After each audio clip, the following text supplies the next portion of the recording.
dude, thanks again for taking time out of your day to jump on a call, man. I appreciate it. No worries, dude. No worries. So, yeah, I'm based out in Coeur d'Alene, Idaho, man. I think you're involved with the Beard.com co-founder that's from Sandpoint, which is just north of me, I think. Yep. That's awesome, man. And so I was listening to some of your shows, and you're obviously on the show The Mayans. But you used to be, I heard you say that you were a border agent. Were you a border agent down like on the Mexico border? Yeah. I used to be a border agent for 7.5 years on the South Texas border. Oh my gosh, man. So what made you decide to walk away from that? It was nothing to do with the career. I actually really loved it. The career was fun, exciting. I really loved what I did. I was in the special operations world, so a little bit different mission than your day-to-day, tracking down illegals. But Gotcha. I walked away from it just because I started in the entertainment industry and business, and it was making pretty good money. It was actually comparable. I was actually nice. I was matching paychecks at some point, and so, but it was keeping me super busy that I wasn't home as much with my kids, and so I kind of had to make a decision at one point. It was just either be home more often and have fun doing business, even though it's a challenge. It's just more fun. It's just what I love doing, as well as I was working with a lot more veterans, and that's something I really have been wanting to do, and so it worked out for me. That's awesome. And thank you for your service. I appreciate that, man. Thank you. What brought you out to the Salt Lake area, Utah area? Yeah, I'm originally from Los Angeles. From the military, I went to Washington, and then I went to Arizona as I got out because cost of living was cheaper, and I just became a corrections officer. Gotcha. And then after the Border Patrol, I was just, for some reason, I'm doing film industry, and I had a job out here, and I went to go film, and I really fell in love with the way it looked, and I started researching it, and they said it was really good for family. Yeah. And so me and my wife said, let's go, That's awesome. That's awesome. And you've got 6 kids. That keeps you busy, probably. Yeah. I fit in with everyone else in Utah. That's awesome, man. That's awesome. So how did you get, so you said that you got into, left your federal job to go into the entertainment business, and obviously you're doing the Mayans right now, and then you own quite a few businesses, it looks like, so what made you decide to kind of venture into that side of things to do like Beard.com, and I think you have a few others as well. Yeah, well, it started with a t-shirt company. Me and my buddies, we started doing YouTube videos, and the YouTube videos started gaining a lot of traction. And if you could look up the videos called MBest11X, it's we had close to 1 million subscribers. Wow. And so having that many subscribers and being able to share it on social media, I mean, we hit the market around 6 years ago before a lot of people were even doing what we were doing. Yeah. We would make these viral content videos and then putting our shirts at the end of it, and it was just making a very successful t-shirt company, like fast, and so we made a lot of money fast on that, and we started flipping it into other businesses, and the first one we did after the t-shirt company was Lead Slingers Whiskey, which is, right now it's probably in 30 different states, and we're still growing it slowly.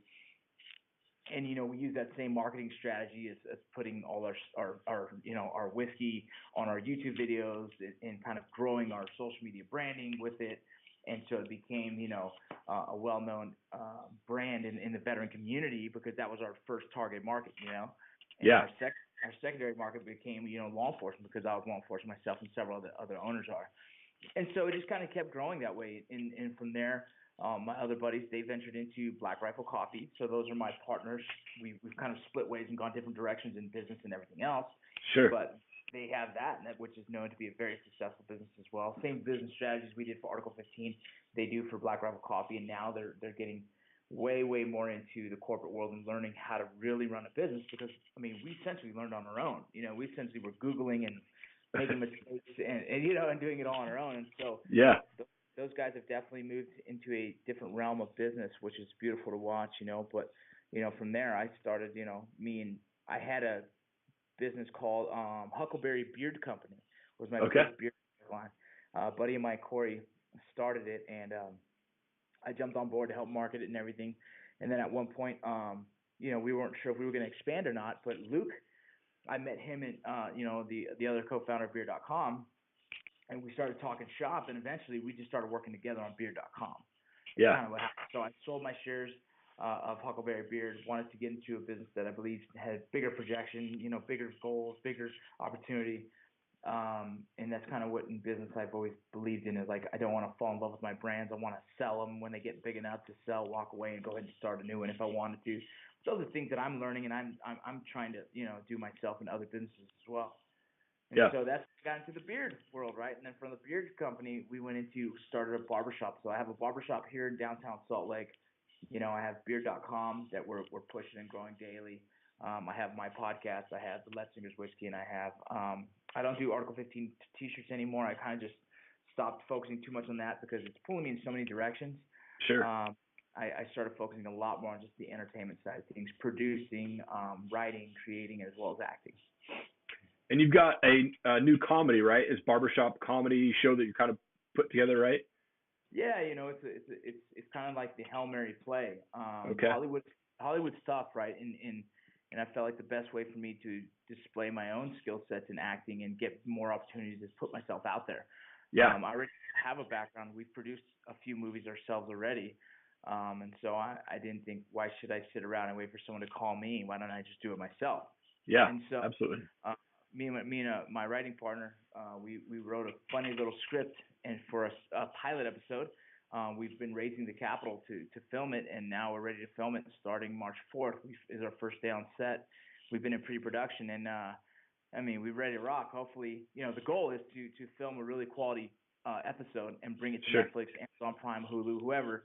There's so many so many streaming networks out there right now, and see who's interested in picking up the season. Obviously, our first goal is going to be Netflix and Amazon Prime. I think those are two major ones. Hulu is another one we would love to jump on board, but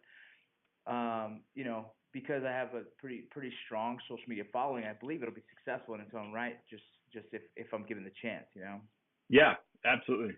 That's awesome. I'm excited to see that. I'm actually, I just became an affiliate of Beard.com, so I'm excited to push your product as well and get that out there. So thanks for giving me that opportunity. That's awesome. I appreciate you. Trust me. I came across you guys because a buddy of mine who's out here, he knows the other co-founder of Beard.com, and that's how I got connected with you out there on Facebook. So thank you again. Also, listening to your shows, you have kind of a natural athletic ability. You played baseball, football, basketball. It sounded like you did some boxing and then competed in the Army as well. What kind of influence, you mentioned that your dad was a boxer as well. Was that a pretty heavy influence on your fighting and athletic ability then? Yeah, my father's a Puerto Rican kid, grew up on the streets, ex-gang member. Wow. Turned 18, like a really tough, hard-nosed dude. He had us fighting at a young age with boxing gloves in the front yard. You know what I mean? Okay. People walk up and he's like, "Hey, come spar my son," And so wow. I kind of grew up in the culture of fighting, as well as the way my dad raised us was protect our sisters, And so the fear was if I didn't protect my sister, I'd have to come home and answer to him. You know what I mean? And so right. Yeah. I was very, I love the way I was raised, but also when I was younger, I didn't understand it. I was a little I had a lot of anxiety about fighting because it was more the fear of like, man, if I don't do this, my dad's gonna get me mad. You know what I mean? And sure. So, little did I know that just a lot of the training that I did as a kid, a lot of the time spent in the gym was going to put me above and beyond the average person fighting. And so I was always really successful in a street fight, but that transitioned really well into, I never was a kid that started a fight. I never really enjoyed fighting. I was just more of the kind of person that did it to protect. And that kind of turned into my life, was like, that's why I ended up joining the military. It was like, I want to serve and protect, you know what I mean? And law enforcement. Kind of continued growing from there, but by the time I got into, our family was so cultured in boxing. Like we sat down and watched boxing, like some people watch movies. Like we had everyone down in the family, my mom, my dad, my brothers, sisters, and so I've seen some of the greatest boxing matches of my time, and so that's just part of my heart has always been fighting. My kids now, they all compete in wrestling. They've all done some jiu-jitsu. Wow. And so when I got into the military, I started continuing. I started doing jiu-jitsu around 20 years old. And then in the military, I started in the combatives program, got really big, and I started becoming an instructor for the combatives program. Got out of active duty and continued to do that for the Army Reserves. And I continued just to stay in the space of it. As much as I wanted to fight, I was so busy working as a Border Patrol agent that I just ended up teaching Monday, Wednesday, Fridays at an MMA gym. And so I had my own classes. I was teaching pretty much the basics and fundamentals of MMA. from the beginners of Jiu Jitsu, some stand up, some wrestling takedowns, blah blah blah blah. But it was enough that I had a cool team of fighters that we took from amateurs all the way up to pros in a few years. And so it was pretty exciting to be doing all that. But that's at the same time then the Article 15 and the YouTube videos took off. I kind of slowed that, right? Like one was making money, one was a passion, one was making money. Right now at the time, money was more important for me because I needed to pay my bills. Right. But and so I've been a huge fight fan since UFC 1 and boxing. I've been there from the beginning and I continue to watch them. And it's funny. I was going to talk to you later about it, but me and my buddy, we always pick our picks for the big fights. Yeah. And so we're actually going to start doing a charity thing where everyone puts in their picks, and $50 will go to the winner's picks of a charity of their choice. And nice. What I'm going to try and do is get a bunch of MMA fighters that fight to join in on this. It's completely legal because we'll donate it to a charity of their choice. But sure, I think I can win some of these dudes because I feel really good about my picks. That's awesome, man. That's awesome. Not a fighter per se. I feel like I see things a little differently. Like me and you, we sit back and watch all the different fighters, and we watch their strategies, and we watch I kind of read up on what's going on in their personal lives, right? And so I do too. So I try to break down mentally if they're going to be ready for this fight or not, right? Do they just have a kid? Do they just lose their father or mother, right? You know what I mean? And so it's almost like picking horses in a race. Right. Yeah, absolutely. Yeah, that's why I started Top Rated MMA, the show, back in August of 2017. Was I want to get in the heads of the fighters, like why do they want to go get in that cage? Why do they want to get punched? And there's always a drive, like maybe some guys got out of jail, or maybe someone needs to pay child support, or paying for their sick parent, or something like that. And I love to ask the reason why, like why guys are fighting. But that's cool. You say that, if you don't mind me jumping in right there. Yeah, no, absolutely. Me working on the Southwest border. And being on the border, you have kids that either choose the life of running drugs, running dope, right, because there's good money in that. Yeah. Or you have kids that choose to stay out of it and show up to the MMA gym. And I had guys that chose to fight instead of run dope. And I tell you, those are some of the toughest fighters I've ever been around in my life, because it seems like really, really tough fighters come from hardship, right? Yeah. And that's not a fucking lifestyle. It's easy. I mean, waking up daily, beating your fucking body up. All those fighters know how much I respect their world, because it's a daily grind. And to do that, to make your money, when you can easily turn around and fucking just make $20K by running a few loads of dope on the border, you know what I mean?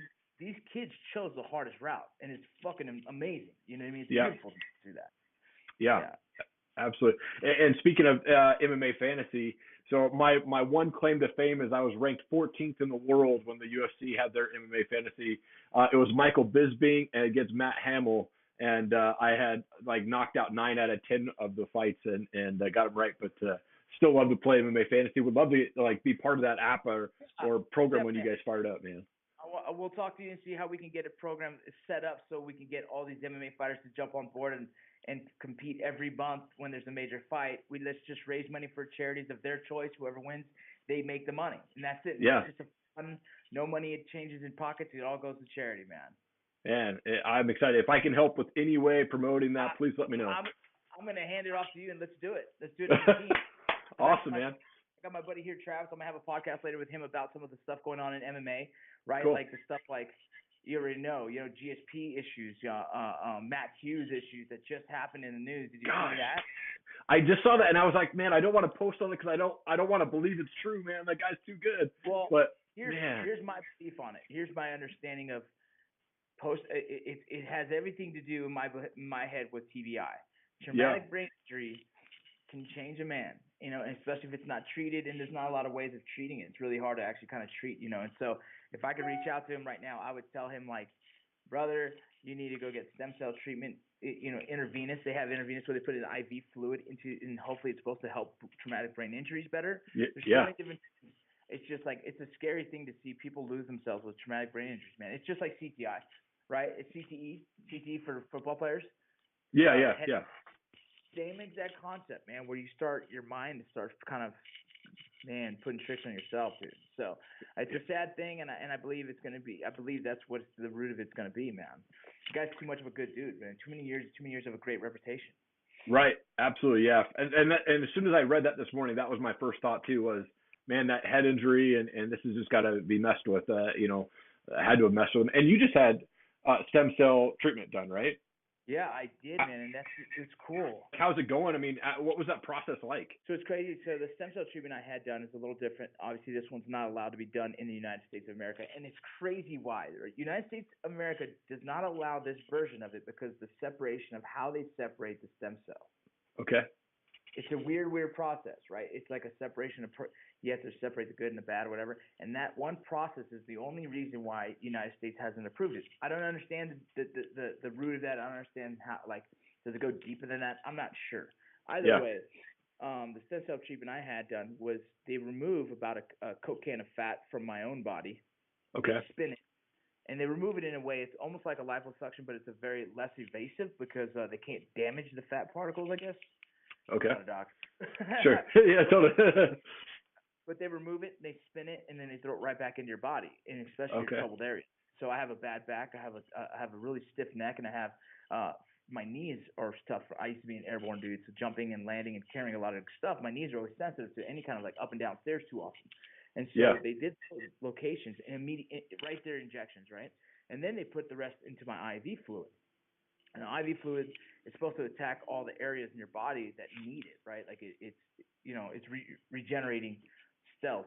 Cells is what it is. And so I do have a minor TBI, and so we're hoping that helps with things like that. But not even that. I have a heart condition, so it's like wherever this thing can help, the stem cell is going to get to, and they're going to start fixing whatever they feel is damaged, which is a pretty exciting thing. And I think it's going to be a very common thing we see in the next 10 years. I think this is almost like an oil change, right? This is almost a fountain of youth with your own fat tissue. They're able to regenerate it back in your body and make you healthy again, right? In different areas. They found stem cell treatments to help so many different things, and I'm like, my buddy said, my buddy's Boom Cutler, he did his too, and he was actually, his heart was so bad that he was on the heart transplant list, and now no longer needed. Wow. Yeah, no longer needed. And to understand that, man, it's that's how powerful stem cells really are, and where I think the future is for a lot of us. Instead of people doing so many other treatments, I mean, it's been able to fight cancer. It's been able to do all kinds of stuff. And it's just, I don't understand why, right? We don't do it more often here, or why it's kind of considered to be it's very expensive. I understand that. So, but gotcha. A nonprofit organization that's helping support retired special operations guys called Time for Heroes. They're the ones who covered my whole thing. Wow, that's awesome. That's awesome, man. Yeah, and supposedly it doesn't start really kicking in for about 6 months. So I'm excited to see what I start to feel. And when did you just had it done recently? Man, I just had it done 3 weeks ago. I'm actually now allowed to start lifting weights and working out again. So I'm excited to see how the body moves, right? But it's good. That's awesome. Good. Yeah. Your podcast, man, I heard you mention that you want to blow it up like Joe Rogan big, man. And I love it. I've listened to a lot of episodes, man, and you do an awesome job on that podcast, man, and keep up the great work on that, man. I'm excited to see where that goes. Yeah, man, it's just fun. It's not, there's no specific topic. It's whoever I have in there who's ready to interview, and I want to get down to their story and what makes them tick and motivates them and what information they have to say. I mean, like the other day, I had my buddy Scott Chapman. I was in the Ranger Battalion with this guy, man. Okay. And now he's one of the lead speakers on not global warming, but a potential ice age. Whoa. You have to listen to that episode. It is a scary one, but informative, shocking, and now I'm like sitting here prepping, right? Sure. Yeah. So you got to check that one out. But like that's kind of I have obviously Sean O'Connell. I have MMA fighters all the way through this amateur scientist who's freaking blowing people's minds right now. Yeah. Wow, man, that's awesome. You've like done so much stuff in your life, but do you have any fears? Are you scared of anything?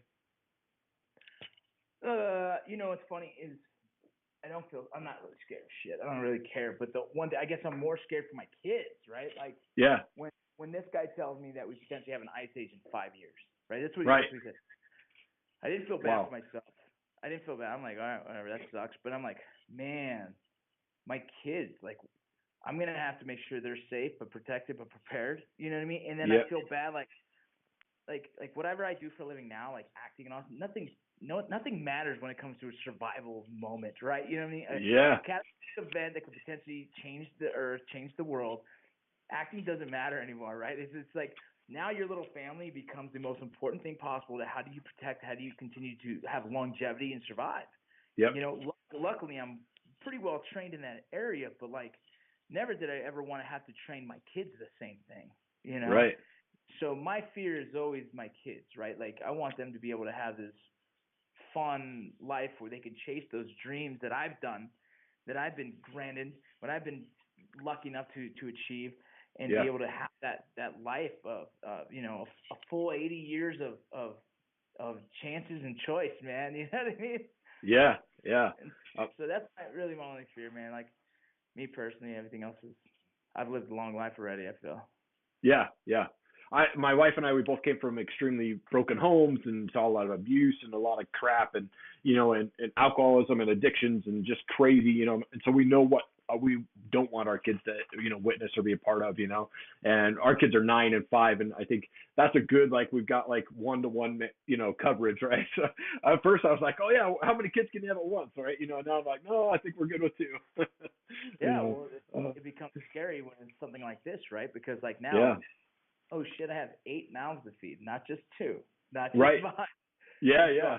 I had this conversation with my wife because like this thing took me down the rabbit hole of thought, right? Like I'm like, oh my god, you know, you go totally. you go show up to some sanction, right, or a faction, some little space that's like they're not gonna let me and my family in. We got too many mouths to feed. Yeah, totally. Yeah. So now I'm thinking like Walking Dead mixed with freaking the Hunger Games. You know what I mean? And Gosh. I'm like, so true, man. I mean, that is scary to think that can actually happen, but it's I mean, it's crazy that we're heading that way, you know. Well, I'd rather be prepared in my mind for that. Like I wrote a book recently, and you can get it on Amazon. You got to check it out. It's pretty cool. But okay. It talks about. I talk about that. Like I prepare myself for the worst case scenario mentally before anything ever happens, because it's the only way I can stay on my toes, the only way I can stay prepared, and the only way I can not be broken when shit happens and I didn't expect it. Yeah. Yeah. And absolutely. So when he tells me that, I think of everything possible, you know, and it hurts, man. I'm like, oh my God, this is bad, you know, but for me, it's like that's the only way I can prepare the best is by knowing every outcome. It's the same way as I used to walk into a fight. I used to walk into a fight, and the way I teach my kids now too is I sit there and think of, okay, he can knock me out, fine. I can knock him out, okay. What if he takes me down? Okay, you know, and so I'm visualizing every possible outcome in this fight, so hopefully I don't become surprised at any moment. Right. Training really should take over, but if there's a moment where all of a sudden you're like, I didn't expect that, you know what I mean? Well, that means you're not prepared. Yeah, yeah, absolutely. Yeah, my kids are, you know, we're trying to get them into Jiu Jitsu up here, and they love to be active. My kid's like a crazy, unnatural talent, like baseball player at 5 years old, and he's, you know, my daughter's like crazy, loves to run and very active, and so I'm like, all right, me being an MMA fan, I'm like, how do I get them involved? I want to get them in Jiu Jitsu right now, and wrestling. You know, wrestling. I mean, you know as much as I know, wrestling is kind of the foundation of it's kind of that foundation of everything. It's the in between the ground and the stand up. If you want to stand, you have to be good at sprawling. If you want to take them down, you better be good at shooting. You know what I'm saying? And that's the reason why I teach my kids wrestling. That's the only reason they're in wrestling. I started doing jiu-jitsu for years with them, and I watched it. I'm like, it's too passive for my kids. Gotcha. And this life we live in is not a passive life. A kid bullying them at school is not passive, right? It's reactive. You have to react to it. And so I felt wrestling is probably the best sport for my kids. My daughters wrestle. One of them's ranked in the state of Utah. And it's been the best thing I've ever done for her, because I also know she can protect herself. But then if she ever decides wants to go to MMA, like, cool, let's work hands, let's work jiu-jitsu. You already have the hardest part, the grind of a damn wrestler. Which is a beautiful, beautiful skill, right? And so I recommend looking into wrestling. It's hard, though. It's hard to watch because it's a tough sport. Sure. Especially women's wrestling is growing. It's one of the fastest female sports growing in America right now. And it's pretty incredible to watch these girls go out there. I never imagined my daughters would be wrestling. I kind of like my sons are wrestling. I was coaching, and I see them kind of watching. And just by them watching so much, they started saying, you know what? They're watching one girl wrestle and another girl. and it's, for me, it's changed our lives. We're a wrestling family now. Nice. Yeah, that's awesome, man. Do you have a favorite fighter, whether MMA or boxing? You know, I love the Diaz brothers, and something, Yeah. and it's funny, they're like probably the most hated fighters out there because of their attitude. Sure. But I love, there's an interview that Nick Diaz said, and I feel bad for Nick Diaz. I think Nick Diaz was a great fighter, and I feel like a lot of controversy behind why he wasn't fighting and the way UFC kind of treated him, and it is what it is. But I think he deserved to be able to fight more often, even though he made the marijuana issues. I don't feel like I feel like he was penalized too harsh, and we missed a lot of his great years of fighting. You know, there's an interview he said, and people say, you know, they talk shit on him, why he's a dick, why he's an asshole. I can cuss, right? We're good. Yeah, dude. Yeah, totally, dude. Yeah, no problem, man. But like, you know, they get mad about his attitude, but he's like, dude, I'm going in there to fight. This guy's trying to take my money, trying to take it from me. Like, what do you want me to do? Shake his hand and kiss him on the forehead? And I'm like, dude, right? It's so funny. There's a sportsmanship about fighting I love, but there's also the rawness of, like, it's still a fight. You know what I mean? It's still a fight. You're still going in there, and you have to have bad intentions in there. You have to, or else the guys that don't are always left in the dust, man. Like, the guys that don't, like George St. Pierre, the greatest sportsman alive, best sport ever. He still went in there to try and knock their head off. Right. You know what I mean? Yeah. And when the moment his job was done, back to, thank you, I appreciate it. Like, beautiful the way he is. But for me, is watching Nick Diaz and Nate Diaz, the fight they bring that very few have. That heart, willingness to die in there is like the Mexican boxer. You know what I mean? That's what, like Julio Cesar Chavez, willing to die in the ring is the type of fighter that I just love. Justin Gaethje, a good friend of mine. Justin Gaethje, watching him in the ring, I get emotional. Yeah. He leaves it in the ring. I get emotional because I love it, but I'm also so terrified for his future. Right? Totally, yeah. You know, because, you know, my brother-in-law, my ex-brother-in-law, they got divorced. His name is Jeremy Williams. You can Google him. He's got one of the fastest heavyweight knockouts of all time in boxing. Wow. He's a great fighter. He's actually in the Amateur Boxing Hall of Fame. Good fighter all around. But to see the difference of what I knew him then and what I know now, you can see it just takes a toll. A life of that. And so there's so many aspects of fighting I love, and there's so much of it it hurts to watch these gladiators go in there and risk their lives daily. You have to appreciate them so much more when you see it on that level. Yeah, I'm a Diaz fan too. I love the Diaz brothers, man, and really loved it. They're definitely my favorite fighters.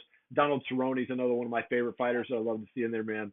That guy is nonstop, doesn't really just give a rat's, man. Just like book me a fight every month, man, you know? Yeah, it's the best. It's the best. Look, man, you're a fighter. Like you know, there's a lot of hype right now behind Kron Gracie. Yeah. Training with the Diaz brothers. Yeah, and I have all my buddies who are jiu-jitsu guys, right? Like, several of them are instructors at freaking, you know, Gracie Academy in LA and in Torrance. Like, these are like, you know, and so they're like, Gracie guys stick together with Gracie, and I love it. It's cool. But for me, it's like, this is MMA, man. I'm interested to see someone who can throw hands and sprawl, or who can pummel away from this dude and make him throw hands. I'm curious to see how successful. There hasn't been a Gracie that's been very successful in MMA since the beginning of MMA. When you have, you know, Rickson, obviously, Rickson is the best probably fighter of the Gracie family. But sure. Then you go into, you know, all of a sudden you got UFC 1, blah blah blah blah.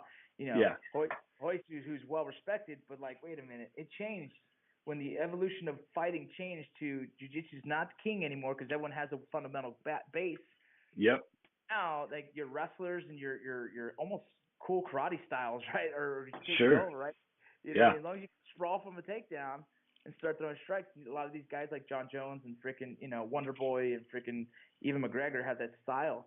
Has kind of become a very successful, you know, style right now. It's been strong, right? Yeah. And so I'm interested to see, is jiu-jitsu going to come back? Is this guy going to find a way to make jiu-jitsu a very dominant source in there? I don't know. Like, Damian Maia to me is the most boringest fighter I don't even like watching fight. I respect the dude. Like, I respect the fuck out of the dude. Right. But if he's the main card, I'm not buying that fucking card, dude. Yeah. Right. Oh my gosh, yeah. I definitely, I'm the same way. I respect him, man, but the super boring guy to watch in the cage, man. You know, and a fighter that I can't stand is Conor McGregor, and but he's entertaining in the cage, and I really like to see Nate get in there and just beat him up some more, and I know. We need a 3 of that. We need a 3. It's crazy because like Conor, he's talented. He's a interesting character. Yeah, he reminds me of the MMA version of Mayweather. Yes. Right? Yep. Totally. Very very smart business wise. Really taking care of himself after fighting. Doesn't necessarily ever have to fight again. But when he does, he's definitely going to make his money's worth, and he's going to make it fucking worthwhile. I hated the Khabib fight. I hated it because it's like, I knew it was going to happen. As soon as he, like, I was hoping in my head, I even picked Conor to win because I was hoping he can catch him. Sure. But Khabib is another one of those fighters to me. It's like, dude, just hold him down and beat him up. It's the old school Tito Ortiz, right? It's totally ground and pound, you know? Yep. It's not exciting, and those are the guys that, like I said, they whoop my ass daily, guaranteed. Sure. You know what I mean? But at the same time, like, do I want to pay to watch them? What they're doing is entertaining. That's not entertaining. You know what I mean? For me, as a fan. You know what I mean? Yep. Absolutely. Well, man, I'm so appreciative and honored to be able to speak to you today, man. Again, I thank you so much for taking time out of your day to speak with me. For sure, man. Anytime we do some MMA talks, I'd love to have you on mine as well, dude. Absolutely. Anytime, man. Thank you so much, man. Have a great day. Thank you so much for watching the show. Please subscribe to our channel right here. I want to bring you the best entrepreneurs, world changers, and success-minded people I can find on the beardedbiz.com show. Thanks so much.